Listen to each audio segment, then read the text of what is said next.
बोले राधा रमण सरकार की जय।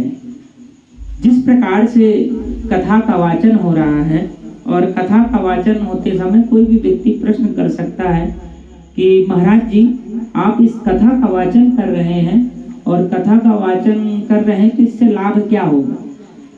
इससे अच्छा किसी गरीब को प्याऊ लगवा दीजिए तो पानी की व्यवस्था हो जाएगी, और नहीं तो भोजन की व्यवस्था करा दे। कोई भी बड़ा आदमी कह दे कि भोजन की व्यवस्था कर देगा बढ़िया। लेकिन कहा जाता है कि मनुष्य के शरीर में पानी कितने दिन तक रहता है? 1 दिन तक। आपने पिलाया, निकल गया। भोजन कितने दिन तक रहता है? जब आप भोजन करते हैं तो 3 दिन तक रहता है। आप सोचते होंगे कि हमने आज भोजन किया, कल हम शौच में गए तो साफ हो गया, वो 3 दिन तक भोजन रहता है। लेकिन सुभाषित का दान, सुभाषित का मतलब होता है जो इस श्रीमद् भागवत का दान, इसके वाक्य अगर आपके कान में पड़ते हैं, जिस प्रकार से एक चोर रास्ते से निकल रहा था और उसको बोला गया कि कथा में बोला गया कि सत्य का वाचन करिए, सत्य बोलिए, तो उसने एक मस्तिष्क में धारण कर लिया कि सत्य बोलूंगा, तो एक राजा के यहाँ मंत्री बन गया। उसी प्रकार से है जो अगर सुभाषित का दान, श्रीमद् भागवत की कथा का एक भी शब्द आपने उस मस्तिष्क में धारण किया तो वो आपको तो पवित्र करेगा ही, लेकिन आपके आने वाली पीढ़ी को अगर आप वही ज्ञान देंगे तो सत्य कि सत्य के मार्ग में चलो, अच्छी वाणी बोलो, ज्यादा क्रोध मत करो, काम की भावना मत रखो, लोभ की भावना मत रखो। ये 5-6 चीजें अगर आप अपने परिवार में बोलते रहेंगे तो मैं कहता हूँ कुछ नहीं तो कुछ तो असर होगा, और उससे असर होगा तो उसके जो जीवन में जो चीजें चल रही है उससे बड़ा परिवर्तन उसके में आएगा। तो कहते हैं कि ये जो दान है श्रीमद् भागवत का विद्या दान का कार्य जो है, ये आपके इस जन्म को नहीं पूर्व जन्म को भी बनाता है और आने वाले जन्म की पीढ़ी को भी बना देता है। तो इसलिए कोशिश करें सुभाषित का दान लेते रहें और दूसरे को ज्ञान के रूप में कुछ ना कुछ देते रहें। तो यही श्रीमद् भागवत की कथा है। तो इसलिए ये महत्वपूर्ण कार्य करती है। गुरुर्ब्रह्मा गुरुर्विष्णुः गुरुर्देवो महेश्वरा गुरुर् साक्षात् परब्रह्मा तस्मै श्री गुरुवे नमः।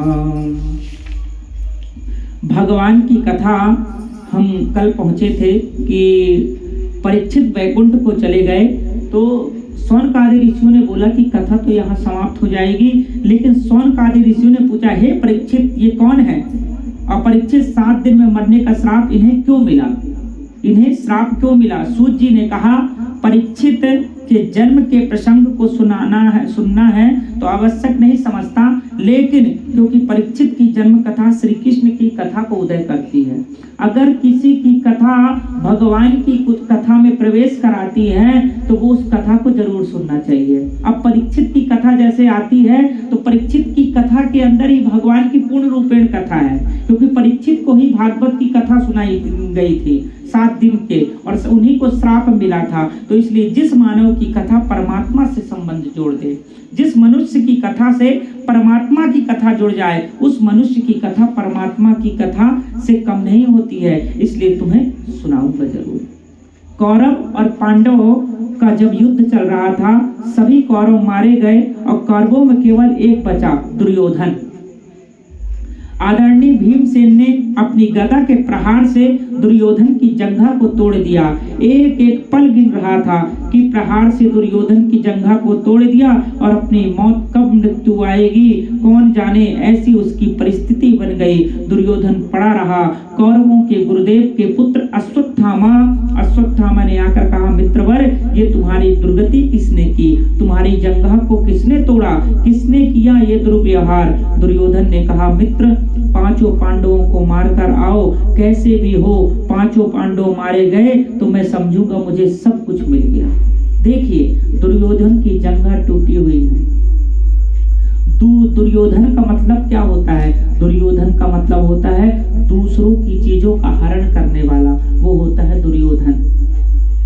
दूसरों की चीजों को हरण कर लेता है, और दूसरों की जब चीजों का हरण कर लेता है, जब परिवार में इस प्रकार के मन मुटाव बनते हैं तो क्या स्थिति होती है आखिरी में। अगर आपने किसी भी चीज को, किसी की भी चीजों को हरण करके रखा है तो आप अभी भी सोच लीजिए उसका बहुत बड़ा दुष्परिणाम होने वाला है।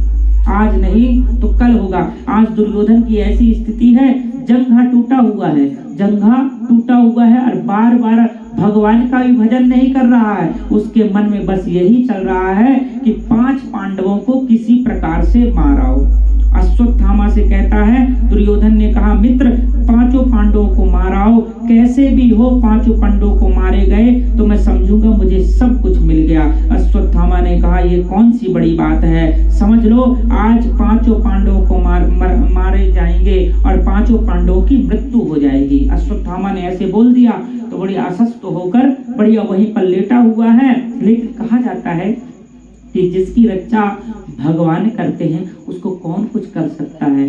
जाको राखे साइया मार सके ना कोई, अब बाल न बाका कर सके जो जग बैरी होए। रक्षक जिनका गोविंद है, कन्हैया जिनका रखवाला है, उन्हें कोई मार सकता है क्या। 5 पांडव तान दुपट्टा सो रहे हैं।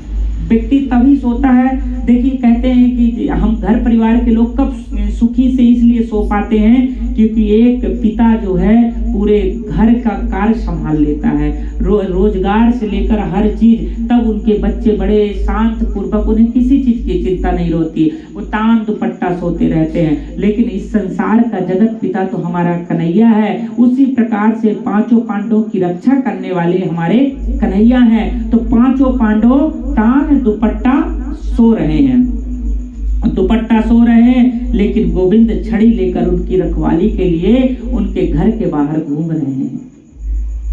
अर्जुन की नींद खुली और देखा तो कहा गोपाल आप सोए नहीं। कृष्ण ने कहा तुम्हें नींद आ रही है क्या। अर्जुन बोले जीवन की बागडोर जब आपको सौंप दी तो हम सोएंगे ही, हमें क्या चिंता। और सत्य है, अगर आप अपनी चिंताओं को, अपने कार्यभार को भगवान के पास में छोड़ दिए, भगवान के ऊपर छोड़ दिए तो फिर आपकी चिंता भगवान की चिंता हो जाएगी। बस कोशिश करिए, भरोसा रहना चाहिए, है ना। मिले भरोसा आपका सदा हमें जगदीश, आशा तेरे नाम की बनी रहे ममेईस। कोशिश यही रहना चाहिए कि भगवान पे भरोसा रखना चाहिए। और अगर आप भगवान पे भरोसा रख रहे हैं तो देखिए आपके कोई भी काम रुकने वाले नहीं है। आज नहीं तो कल होंगे, लेकिन वो काम पूर्ण रूपेण होंगे। अगर आप प्रार्थना भी कर रहे हैं तो भगवान से करिए, संबंध सबसे बनाकर रखिए, मधुर भाषी सबसे बनिए, लेकिन कोशिश करिए अगर आप अपना दुख भी सुनाना चाहते हैं तो भगवान को सुनाइए, किसी और को सुनाने की कोई जरूरत नहीं है। आज उस भगवान को दुख सुनाओगे तो कल वो दुख सुख में बदल देगा। बस भगवान पे भरोसा हमें हरदम रखना चाहिए इस प्रकार से। लेकिन बागडोर जब आपको सौंप दी, हम तो सोएंगे ही, क्या चिंता। लेकिन कहता हूँ इस स्थान पर तुम्हें सोना नहीं चाहिए। भगवान तो अंतर्यामी, सब जानते हैं। 5 पांडवों को श्री कृष्ण दूसरे स्थान पर ले गए।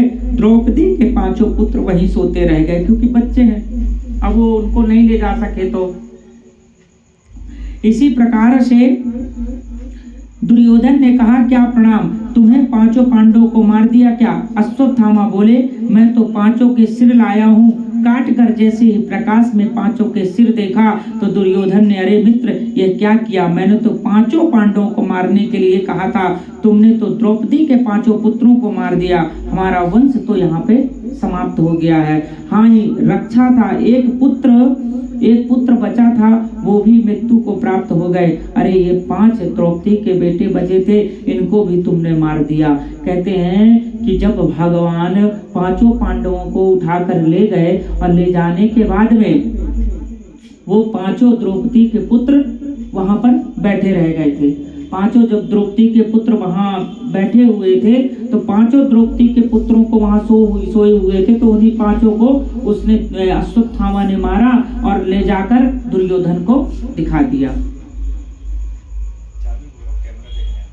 ये मेरे कमरे में है, मांग लेना उनसे चाबी।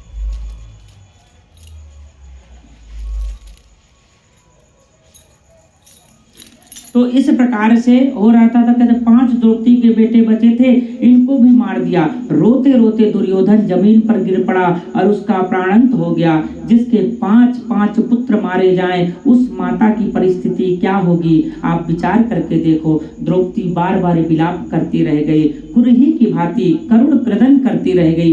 क्या बिगाड़ा था मेरे पुत्रों ने, दुष्ट अश्वत्थामा ने क्यों मार दिया। मेरे अबोध बच्चे सो रहे थे, सोते हुए के सिर काट दिए क्यों। इस दृश्य को देखने के लिए लाखों नर नारी आए। राम राम, कैसा कुत्सित कार्य किया है। और कुत्सित कार्य अर्जुन ने द्रौपदी से के करुण क्रदन को जब देखकर बहुत रो रही थी। जिसके 5 पुत्रों को मार दिया गया तो वो रोएगी नहीं क्या, अब बहुत दुखी मन से रो रही थी। अर्जुन ने द्रौपदी के करुण क्रदन को जब देखा तो अश्वत्थामा को आकाश पाताल में कहीं भी होगा तो जीवित नहीं छोड़ूंगा, ऐसा बोलकर गांडवी मतलब धनुष हाथ में लेकर और उसको मारने के लिए दौड़े। अश्वत्थामा ने देखा कि अर्जुन हमें मार देंगे, अपना ब्रह्मास्त्र चला दिया। अब अश्वत्थामा के पास ब्रह्मास्त्र था तो उसने चला दिया। आकाश मार्ग से विशाल ब्रह्मास्त्र को आते देखकर अर्जुन कृष्ण के चरणों में गिर पड़े। कृष्ण कृष्ण महाबाहो भक्ता नाम भयंकरा, त्वमेकः दहमानस्तो वापगोमा संसृते। कन्हैया ने मुझे बचाओ, हे ब्रह्मास्त्र मुझे जलाकर भस्म कर देगा। गोविंद ने कहा अर्जुन डरते क्यों हो, कभी कभी विष की औषधि विष होती है, कांटे को तो कांटे ही निकालते हैं, लोहे को लोहे से काटते हैं। ऐसे ही ब्रह्मास्त्र को शांत करने का तरीका है कि दूसरा ब्रह्मास्त्र चला दिया जाए। जब अश्वत्थामा को ब्रह्मास्त्र था तो अर्जुन के पास भी ब्रह्मास्त्र था, तो अर्जुन ने भी अपना ब्रह्मास्त्र छोड़ दिया। ब्रह्मास्त्र मतलब होता है परमाणु बम। एक जगह छोड़ोगे तो वहां पे अनेक प्रकार के, जब भी व्यक्ति का जन्म होगा तो विकलांग होंगे।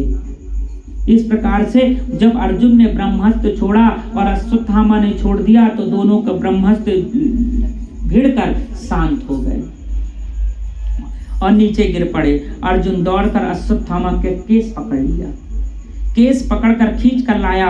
लाखों नर नारी बीच लाकर बोला, देवी द्रौपदी तुम्हारे अबोध बच्चों को मारने वाला यह अश्वत्थामा हमारे गुरुदेव के चरित्र पर कलंक की एक प्रकार से है। अब वो अश्वत्थामा कौन है?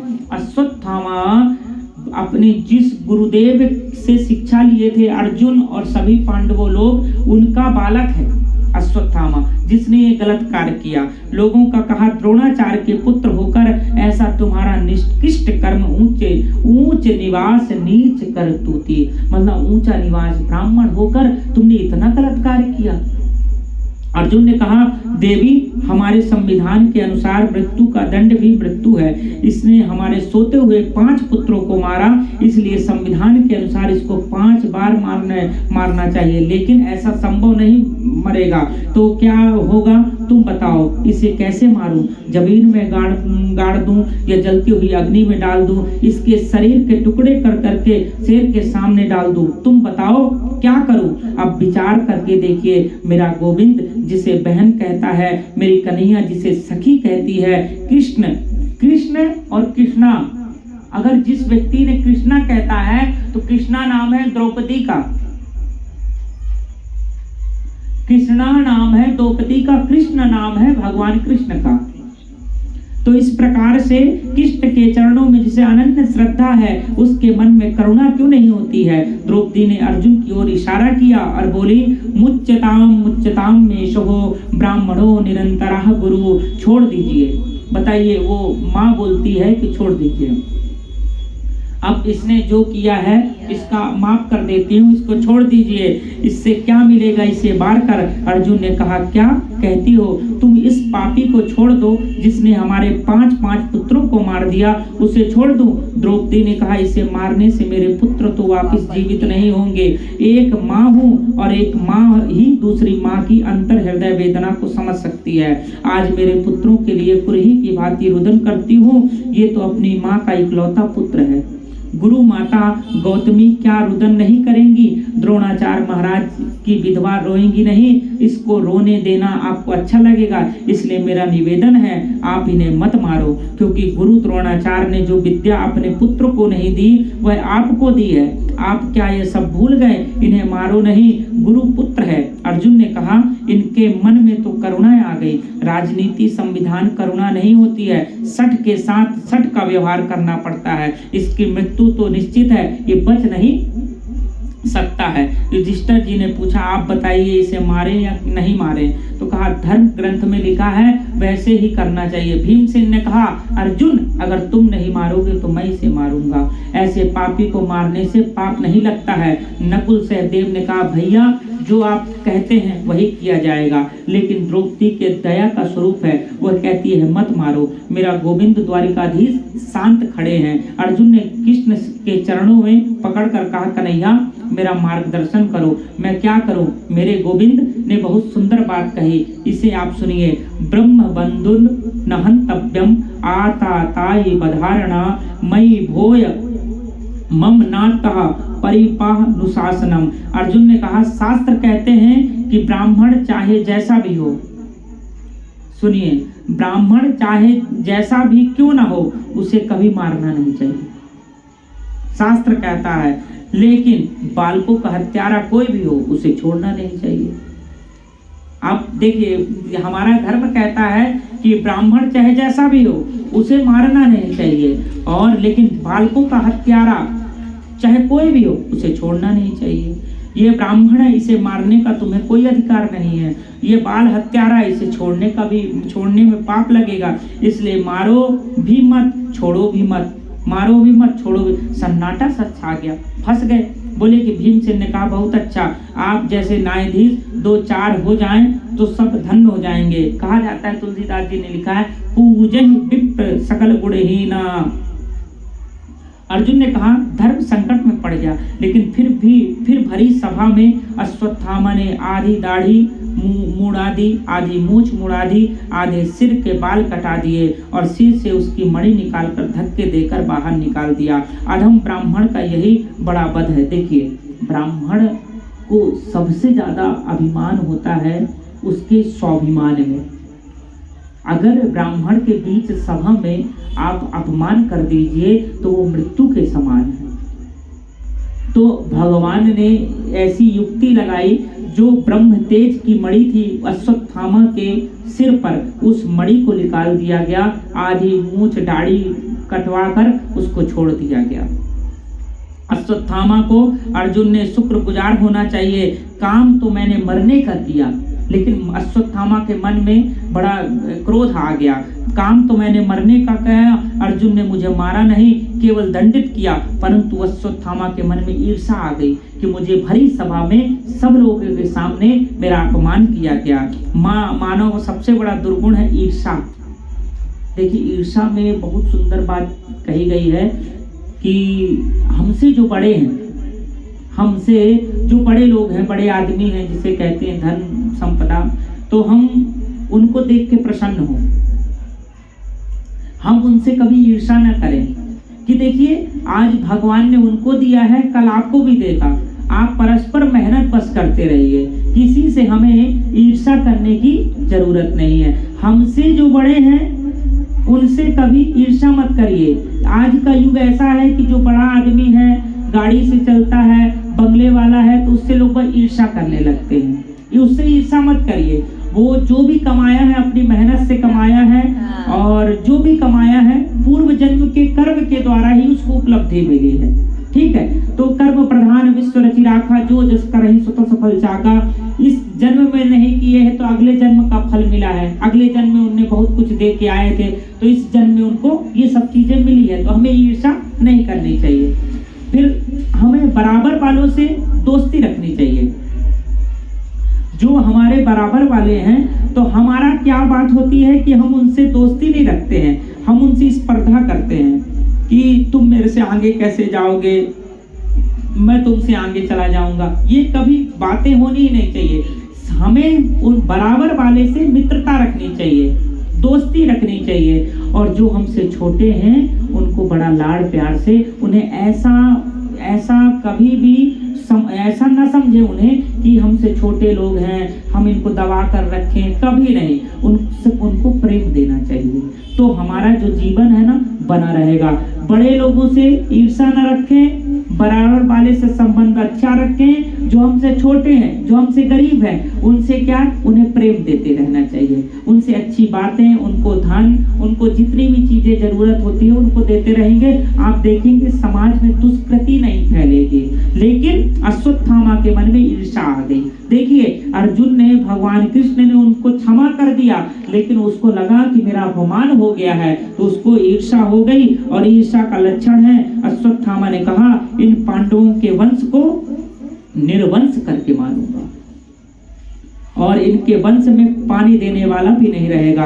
अपने आश्रम में बैठे बैठे सोचने लगा, अब इनके वंश में बचा ही कौन है। अभिमन्यु युद्ध में मारा गया, 5 पुत्र थे, कल मैंने मार दिए, अब कौन है। फिर सोचा नहीं, अभिमन्यु की मृत्यु के समय मैंने सुना था कि अभिमन्यु की पत्नी गर्भवती थी, आज उसे भी 9 महीने पूर्ण हो रहे हैं, उस गर्भस्थ शिशु को मार देता हूँ तो पांडव वंश निर्वंश हो जाएगा।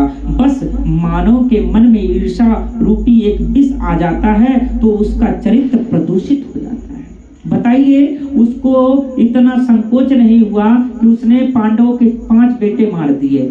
5 बेटे मारने के बाद में एक तो अधर्म के साथ में लड़ा रहा, 5 बेटे मार दिए, फिर ब्रह्मस्त्र छोड़ दिया, भगवान ने उसे छोड़ दिया। छोड़ने के बाद में देखिए वो गर्भवती महिला सोचा कि निर्वंश कर दूंगा और एक उत्तरा के गर्भ में उसने ब्रह्मस्त्र छोड़ दिया पुनः। तो अभिमन्यु की मृत्यु समय मैंने सुना था कि अभिमन्यु की पत्नी गर्भवती है, आज उसे 9 महीने पूर्ण हो रहे हैं, उस गर्भस्थ शिशु को मार देता हूँ तो पांडव वंश निर्वंश हो जाएगा। बस मानव के मन में ईर्ष्या रूपी विष आ जाता है तो उसका चरित्र प्रदूषित हो जाता है। अपने आश्रम में बैठे बैठे अश्वत्थामा ने अभिमन्यु की विधवा पत्नी को गर्भस्थ शिशु को मारने के लिए ब्रह्मस्त्र चला दिया, परंतु श्री कृष्ण अभिमन्यु के मामा होते हैं। उत्तरा ने ब्रह्मस्त्र को आते देखा, दौड़कर कृष्ण के चरणों में लौट गई और बोलती है, पाहि पाहि महायोगिंद देव देव जगतपते नान्यम त्वद्भयं पश्ये यत्र मृत्यु परस्परम। हे गोविंद मेरे प्राण की रक्षा करो, ये ब्रह्मस्त्र मुझे जलाकर भस्म कर देगा, उसको मुझे परवाह नहीं, लेकिन मेरे गर्भस्थ शिशु को कैसे भी बचाओ। इसीलिए कहते हैं कि जब देखिए गर्भ की रक्षा करना हो, एक बहुत सुंदर मंत्र भी है। अगर किसी के बार बार गर्भस्थ में किसी भी प्रकार की बाधाएं हो रही हैं तो इस मंत्र को लिख लेना चाहिए, पाहि पाहि महायोगिंद देव देव जगतपते नान्यम तद भयम पश्ये यत्र मृत्यु परस्परम। वो देखिएगा, इसको अगर 108 बार माला जाप करती है तो धीरे धीरे उसकी गर्भ की रक्षा करने के लिए भगवान गोविंद खुद आते हैं। इस प्रकार से गोविंद मेरे प्राणों की रक्षा करो, यह ब्रह्मस्त्र मुझे जलाकर भस्म कर देगा, उसकी मुझे परवाह नहीं, लेकिन मेरे गर्भस्थ शिशु को कैसे भी बचा लो। यदि ये बालक नष्ट हो गया तो पांडवों के वंश में कोई पानी देने वाला भी नहीं बचेगा। मेरे प्रभु ने कहा, ऐसा निष्कृष्ट चरित्र उस गुरुपुत्र का हो गया, मैंने सोचा भी नहीं था इसका आचरण हो जाएगा इतना खराब। बेटी तुम एक क्षण के लिए भी चिंतित मत हो, थोड़ी देर के लिए मात्र भाव अपने हृदय में लाओ, अपने हृदय में माता का भाव लाओ। और जैसे ही उत्तरायण के मन में मात्र भाव आया, मेरा गोविंद सूक्ष्म रूप से एक छोटे से स्वरूप में उसके गर्भ में प्रवेश कर लिए भगवान ने। और जैसे ही सूक्ष्म रूप में उत्तरा के गर्भ में प्रवेश कर गए, 4 भुजाओं धारण कर ली। मेरे प्रभु ने गदा को सुदर्शन चक्र की तरह घुमाया और गर्भस्थ शिशु की प्राण की रक्षा कर दी। मेरे गोविंद ने एक रूप से बाहर भी खड़े हैं और उत्तरा से कहते हैं, बेटी कोई कष्ट नहीं होता होगा। उत्तरा कहती है, नहीं नहीं, अब मैं स्वस्थ महसूस कर रही हूँ, मुझे अच्छा लग रहा है। जैसे ही भगवान के सामने जीव की कोई चालाकी नहीं चलती है, वैसे ही भक्तों के सामने भगवान की भी चालाकी नहीं चलती है। माता कुंती सब समझ गई। जब उत्तरा के गर्भ की रक्षा की तो माता कुंती सब समझ गई कि यहाँ मेरे पास जो रह रहे हैं मेरे बच्चों की जिनने रक्षा की। आज पूरे महाभारत में सब लोगों का प्राण अंत हो गया, लेकिन 5 पांडव बच गए। ये मेरे कन्हैया की ही कृपा है। और आज देखो ब्रह्मास्त्र के द्वारा मेरी उत्तरा के गर्भ की रक्षा की, तो ये भगवान ही कर सकता है। ये कोई मेरा भतीजा नहीं है, ये भगवान ही है। कुंती सब समझ गई। कृष्ण ने मेरी पौत्र वधू के गर्भ में प्रवेश करके मेरे पौत्र की प्राण की रक्षा की, मेरे वंश को निर्वंश होने से बचाया। माता कुंती श्री कृष्ण के चरणों में गिर पड़ी और बार बार रुदन करने लगी, कहने लगी, हे श्री कृष्ण द्वारिका वासिनी देव देव जगतपति, हे गोपाल मैं आपको प्रणाम करती हूँ। और इस